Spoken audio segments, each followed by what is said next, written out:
Dico. Allora, riprendo un po' con voi avvocati, Sì. ma come sempre dico, intervenite tranquillamente. È cambiata la società, sono cambiati i delinquenti, ma è cambiata la nostra società. Anche il fatto di dire una percezione che è aumentata, io ho anche i dati del Censis, per cui non sono numeri che ci inventiamo, il Censis fa un'analisi e dice che anche lì ci sono numeri preoccupanti perché il 31,9% delle famiglie italiane percepisce il rischio di criminalità nella zona in cui vive, quindi proprio vicino a casa, e questo con un aumento del 25% rispetto a una stessa situazione di qualche anno addietro. Se il delinquente sa che nel nostro paese, il solito discorso a volte retorico, però è un dato di fatto, non c'è questa grande certezza della pena, c'è la facilità poi ad uscire, entri nell'abitazione tutto sommato, non ti succederà niente perché il cittadino onesto ha paura di reagire per una serie di ragioni. Alla fine è ovvio che qui succedono fatti più gravi e incresciosi rispetto che negli altri paesi. Negli Emirati Arabi, Dubai, tu puoi lasciare la macchina aperta, puoi lasciare la porta di casa aperta, nessuno entrerà in casa, ma anche in tantissimi, ho fatto un esempio banale perché è un paese dove ci sono tantissimi italiani che lavorano, quindi, ma in tanti altri paesi esteri violare l'abitazione è qualcosa di inaudito, non avviene. Se avviene è da parte proprio di un ladruncolo che non si sogna di commettere nessun tipo di reato grave nei confronti della persona, perché sennò sa che la pena è estremamente grave. Questo per fare una situazione. Sì. Da noi invece non è così. Allora, vorrei parlare di due aspetti diversi. Il primo inciso, il problema della certezza della pena.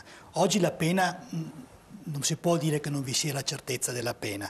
Non vi è la certezza della pena della reclusione, ma vi sono un deterrente forte. La misura della reclusione, poi vi sono tutta una serie di misure alternative che ormai fanno parte del nostro ordinamento, in cui per la Costituzione la pena deve tendere alla rieducazione. Quindi in realtà il cittadino non conosce bene questo tipo di aspetti di quella della fase dell'esecuzione della pena. Non vi è soltanto oggi la pena della reclusione, ma vi sono tutta una serie di altri strumenti che possono essere utilizzati, che vanno a limitare la pericolosità del soggetto e allo stesso tempo cercano di dare una possibilità di reinserimento all'interno del tessuto sociale. In questo caso non ci riferiamo certo ai casi gravi di cui stiamo parlando. Oggi sicuramente, come giustamente rappresentava il rappresentante della Polizia di Stato, la criminalità è in parte cambiata sotto questo profilo. Ed questa è stata una anche delle ragioni della riforma importante del 2006. Sicuramente oggi, nel momento in cui avviene un ingresso all'interno della privata abitazione, molto spesso non ci troviamo di fronte al soggetto che, se trova all'interno il proprietario, scappa a gambe levate, ma ci possiamo trovare di fronte a personaggi che hanno invece organizzato ed hanno previsto la possibilità di trovare all'interno della privata dimora il cittadino e che quindi si sono organizzati per neutralizzarlo e continuare nella loro attività criminosa. Quindi sicuramente questa attenzione del legislatore è giustificata. Quello che è importante di questa riforma, ed è anche bisogna darne merito al legislatore, a chi ha voluto mettere mano a questa norma, di averlo fatto anche con grande umiltà. È una riforma in cui sono stati ascoltati moltissimi esperti della materia e che ha voluto incidere soltanto su una parte della disciplina, lasciando invece inalterato quello che è lo schema generale. Infatti, per quelli che sono gli studiosi e gli esperti del diritto, la norma sulla legittima difesa è una norma che nel suo impianto principale è scritta benissimo. E quindi abbisognava soltanto, vedremo se questa riforma troverà l'approvazione del legislatore, di alcune specificazioni, in particolare sotto questo aspetto del tenere o non tenere conto dello stato d'animo del cittadino nel momento in cui si trova all'improvviso ad essere minacciato all'interno delle mura della sua privata dimora. Ecco, avvocato, chi è che deve provare di essere stato minacciato? Cioè la minaccia deve provare, cioè il cittadino deve provare che c'era una minaccia grave, un pericolo? Allora, nel momento Se per in esempio cui si trova che poi viene ucciso, ferito gravemente il bandito, sostanzialmente, il delinquente. l'inversione dell'onere della prova è, diciamo, in questo tipo di circostanze, o una presunzione da parte del cittadino che dovesse utilizzare ad esempio l'arma legittimamente detenuta all'interno della propria abitazione, non vi è alcuna presunzione. La presunzione in questo caso è vietata addirittura dall'articolo 2 della CEDU, quindi non c'è un'inversione dell'onere della prova. Non è che il cittadino spara e poi tocca agli altri dimostrare che, voglio dire, ha agito legittimamente.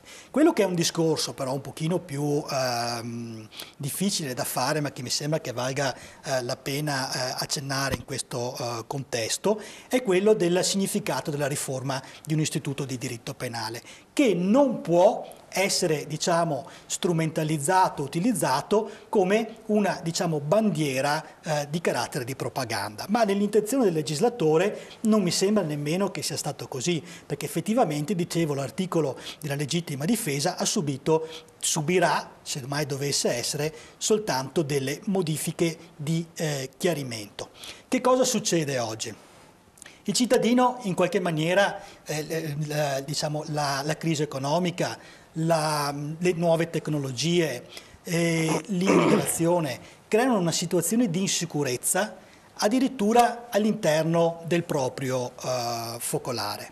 Questa situazione di insicurezza evidentemente è in parte, come dicevamo, probabilmente legittima, ed in parte invece è un'efficacia, è un risultato di un meccanismo di carattere diciamo psicologico.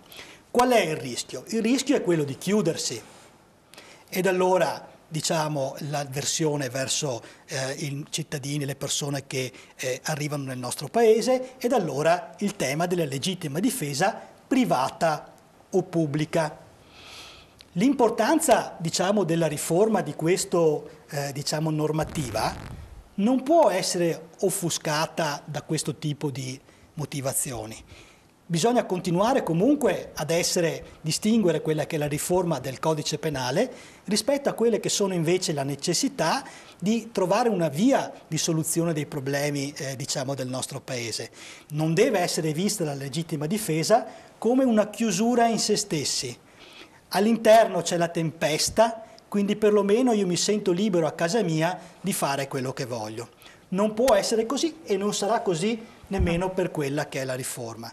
L'Italia deve continuare ad aprirsi verso l'esterno, e queste modifiche del codice penale giustamente sono prospettate con grande attenzione, senza poter far sì che una riforma di questo tipo possa evidentemente far poi dimenticare la di rinnovare, di aprirsi e di diciamo, proseguire.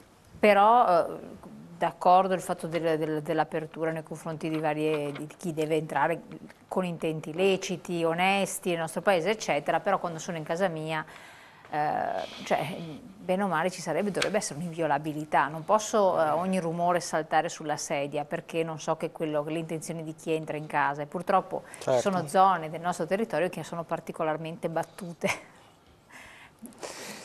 No, io ci tenevo a fare alcune precisazioni, perché una sola cosa non accetto, ed è che si dica che viene riformato il codice penale da parte della Lega come strumento di propaganda. Primo, perché non è così nei fatti, perché la riforma e l'articolato del disegno di legge è molto chiaro ed è stato puntuale, preciso e molto equilibrato. Questo l'ho detto. No. E secondo, perché questa riforma è stata benedetta da personaggi autorevoli della magistratura, ma posso citare il consigliere Nordio solo per fare un nome, che non è sicuramente tacciabile di propaganda nei favori della Lega, che l'ha definita equilibrata, sensata e opportuna. Di più, quello che consente oggi di fare questa riforma è di non doversi discolpare per essersi difesi in casa propria. E quindi prendersi un avvocato, spese di questo è un altro aspetto della riforma su cui, di cui si è parlato poco, cioè la previsione che chi viene accusato di aver ecceduto nella legittima difesa o comunque viene accusato di un reato conseguente all'uso della forza in casa propria non deve più risarcire anche. Non deve più a tutti i costi pagarsi un avvocato, perché comunque dovrebbe farlo, ed è previsto che possa usufruire del gratuito patrocinio. Ma vorrei aggiungere un'altra cosa, perché poi nel dibattito politico, e questa a mio modo di vedere è sì propaganda, si è parlato di Far West. Far West non esiste, non può esistere con questo tipo di riforma. Intanto perché per il Far West bisogna che tutti abbiamo un'arma, mentre la riforma della legittima difesa non dà la facoltà alle persone di sparare o di detenere armi illecitamente. Abbiamo parlato dei dati del Censis. Il Censis nel rapporto del 2018 dice che i porti d'arma in Italia sono circa 1.700.000. I cittadini italiani sono circa 60 milioni, senza contare migranti, non migranti o ospiti temporanei. Quindi dire che andiamo a parlare di Far West mi sembra un po' eccessivo. Secondo, come diceva autorevolmente il collega, l'impianto della legittima difesa è rimasto lo stesso. Si sono precisati alcuni limiti perché, come osservava il segretario del SAP, l'Istituto della legittima difesa si era già tentato nel 2006, all'epoca tra l'altro c'era la commissione di riforma del codice penale presieduta proprio dal dottor Nordio. Però poi nei fatti non era cambiato assolutamente nulla, perché quella che è stata ed è tuttora l'interpretazione giurisprudenziale è sempre stata granitica in quel senso. Quindi è cambiato poco e niente. Quello che l'intervento legislativo ha inteso e intende fare è mettere dei paletti che diano più sicurezza al cittadino. Tra l'altro, sempre a proposito di propaganda, vorrei dire, noi ci rivolgiamo sempre all'Europa come esempio, no? Allora, parliamo di quello che è la legittima difesa. Solo per precisare che lei dice appunto nel 2006 è stato aggiunto l'utilizzo dell'arma che deve essere necessaria e proporzionata, questo confermato poi dalla Corte di Cassazione. Il principio della proporzione è sempre presente. E legittimamente detenuta. E legittimamente detenuta, cioè denunciata con un'arma regolare. Prego. A proposito del principio di proporzionalità, il codice penale tedesco non la prevede per la legittima difesa e prevede il grave turbamento come giustificazione di un uso eccessivo della forza. La paura, quindi un attenuante. La paura. Stessa cosa in Spagna, stessa cosa in Gran Bretagna, anche se hanno un ordinamento giuridico completamente diverso. L'unico paese che ha, tra l'altro, un ordinamento giuridico più simile al nostro e una codificazione più simile alla nostra, che è la Francia, e prevede il principio di proporzionalità nella risposta difensiva, comunque prevede che in caso di grave turbamento o di paura sia invertito l'onere della prova. Cosa vuol dire? Vuol dire che oggi sono io che mi devo discolpare, devo provare di aver agito entro i limiti della legge.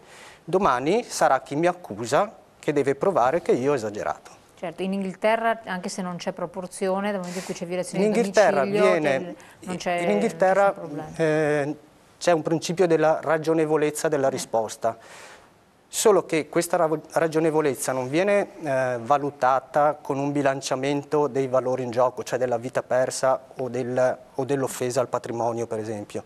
Viene valutata secondo il metro dell'uomo comune, di cosa avrebbe fatto l'uomo medio, diciamo. Quindi anche qui in sostanza si dice, io in quelle condizioni cosa avrei fatto? Esatto, quindi vedere anche quali sono le situazioni. Prima di passare a lei, segretario, quindi può tirare un po' le fila, volevo sapere, ma il PD è contrario o no a queste modifiche? Sì, non è stata votata alla Camera, quindi so che c'è stata una modifica riguardo proprio al grave turbamento, è stato uno degli emendamenti che sono stati delle modifiche che è stata votata anche dal PD, dell'articolo. Che cosa è che ma io poi volevo dire, non ho mai parlato di Far West, questo lo dico al collega della Lega, non è nel mio stile. No. Dicevo che è un argomento che comunque la Lega ha cavalcato molto, no? Sono quei temi come l'immigrazione che sono sempre stati i cavalli di battaglia del Ministro dell'Interno. Io però mi trovo d'accordo sul fatto che mi pare che l'articolo sia già scritto bene così com'è, nel senso che la proporzionalità deve essere sempre presente tra offesa e difesa.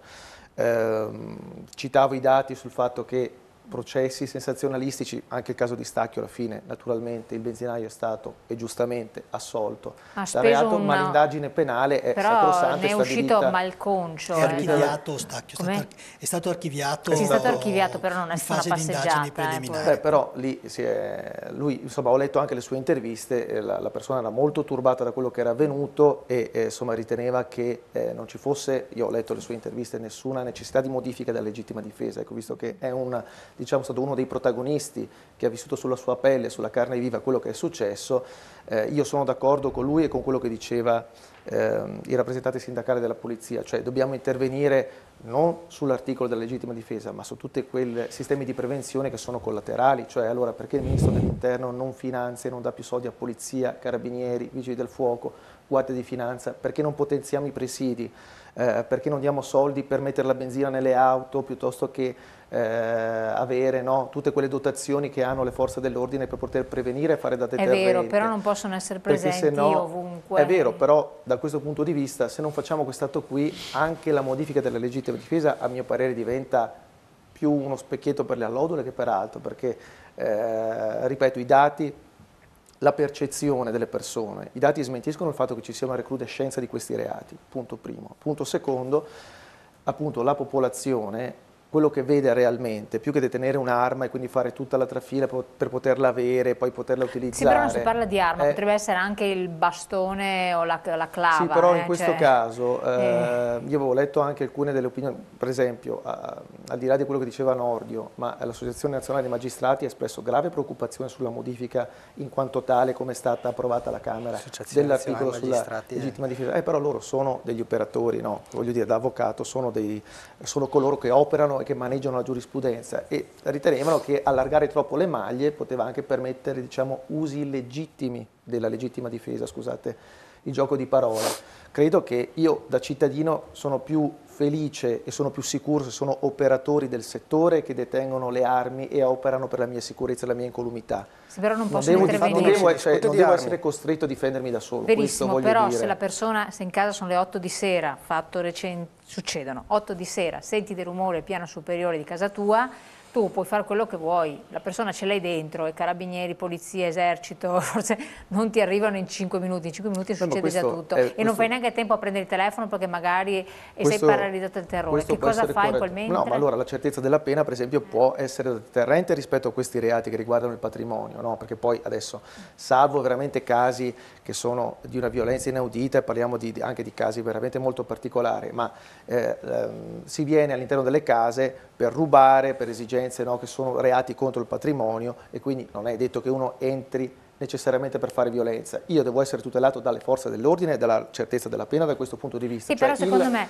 c'è un principio che secondo me, io ho subito furti, per cui lo dico con cognizione, ho avuto anche i ladri visti davanti, proprio ero a letto e me lo sono visto davanti, una bellissima esperienza. No, immagino che sia... E io dico, anche la cosa che ti viene portata via, proprio mi hanno svuotato la casa, letteralmente. Tutti i beni che sono tuoi, sono ricordi, fanno parte della tua vita, della tua esperienza, per te hanno un valore. Certo. Perché io devo subire sacrifici, poi non te li puoi comprare più, perché a meno che tu non navighi nell'oro, certe cose non te le compri più, sono stati regali di un genitore che non c'è più, cose importanti. Perché questo deve avvenire? Perché tu puoi violare, è illecito che tu violi il mio domicilio. No, ma io sono d'accordo. Non devi violarlo perché deve essere sacrosanto. Sì. Se io sancisco una norma per cui lo rende più forte questa violazione e anche se magari non reagisco, non importa, però mi rende lecito, una persona ci pensa 2 volte, dico io, invece che non pensarci minimamente, ci pensi 2 volte, perché in quel momento in cui io sono nel letto, se avessi avuto un'arma, insomma, potrebbe essere che una persona reagisca. Non è giusto che io venga deprivato della mia sicurezza. Io quando sento un rumore in casa, io faccio il salto alto 2 metri. Ho messo un allarme pazzesco per tutte le parti, ma è possibile che io debba girare sempre con l'allarme acceso dovunque? Non è, io lo dico proprio con cognizione di causa, perché se non avessi provato, se non si provano queste esperienze multiple, perché poi sventura sono state multiple, in garage, ed è sopra, e casa al mare, cioè, ragazzi, uno non si rende conto. Come? Il punto è proprio questo. Allora io dico, la paura è costante, non è giusto aver paura. Non credo che modificando l'articolo della legittima difesa si arrivi a una deterrenza tale per cui, anzi, secondo me si dà il viatico anche perché magari qualche pensionato, qualche persona possa reagire. L'intento non è quello. Possa magari dotarsi di un'arma, perché è inevitabile, cioè se si modifica la legittima difesa così come la si vuole modificare, è ovvio che può essere un viatico per dire, beh, allora a questo punto io sono legittimato ad avere un'arma in casa. L'esempio classico è quello degli Stati Uniti d'America, no? Allora, dove i reati contro il patrimonio sono comunque esorbitanti, altissimi, nonostante ci sia la possibilità di detenere armi da fuoco personalmente, che in Italia non anche con degli eccessi veramente però il rilascio, a parte i ragazzini di 13 anni che possono andare al mercato, comprarsi la beretta e portarsela a casa. Però io non vorrei arrivare a questo. No. Decreto legge 104 sulle detenzioni delle armi ha modificato quelle per uso sportivo.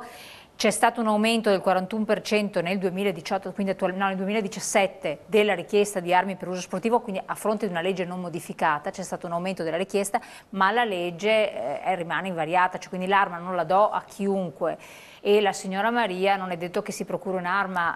Però con la modifica di questa legge, però dovrai vedere i dati dopo l'approvazione di questa legge, perché un po' il messaggio che sta passando sotteso è proprio questo. Cioè, allora, come diceva giustamente lei, se mi arriva ladro di casa non voglio più avere il bastone, voglio avere il fucile, voglio avere la pistola. Io ma il fucile non glielo danno. E il fucile, no, io voglio che la pistola ce l'abbia solo i carabinieri e le forze di polizia, perché sono preposti e diciamo sono selezionati, fanno dei corsi, sono preparati, sanno come si utilizza. Sì, è verissimo, ma in una casa in campagna te si da solo come un cane. Allora. Vi do subito la parola, devo andare in pubblicità perché incombe. Pubblicità, poi dalla parola avvocato e anche naturalmente segretario, tra poco.